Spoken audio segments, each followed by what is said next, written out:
TM Consultancy Services is a company which provides staffing services. For the sake of convenience, we will call it as TMCS.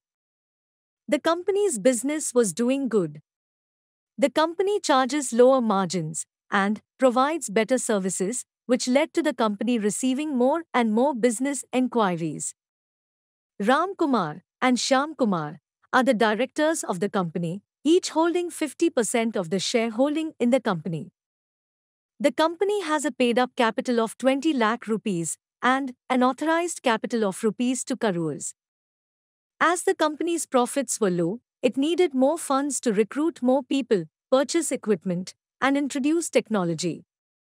In general, the company gave salary advances of up to 6 months to retain employees, and mostly all the employees took the advance.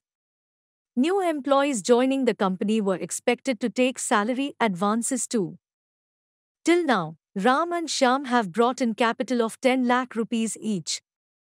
Both have given interest-free loans of 20 lakh rupees each to the company. The company has received an unsecured loan of 50 lakh rupees from Ram's father at an interest rate of 12% per annum. The company has also received an unsecured loan of rupees 25 lakhs from Shyam's friend at an interest of 12% per annum. It's been 2 years. The company has received the loans from Ram's father and Shyam's friend, and now they are demanding to repay their loan. The company's funds requirement is huge, and its services are in demand, but arranging so much funds from operations of the company in a short period was next to impossible.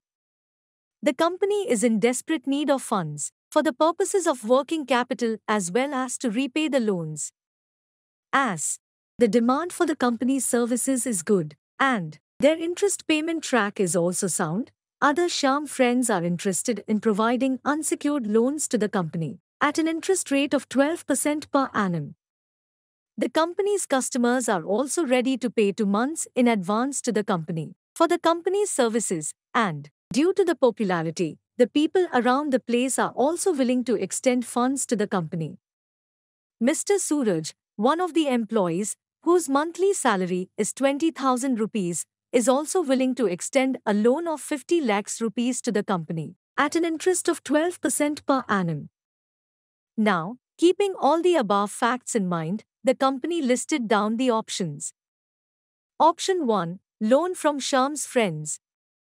Option 2, take advance from customers. Option 3, loan from bank. Option 4, selling the shares of Ram and Shyam. Option 5, further issue of share capital. Option 6, issue of debentures. Option 7, loan from employee. Now, the company has approached you for your expert advice. Based on the Companies Act 2013 provisions, evaluate and explain each option to the company. Also, state the impact of each option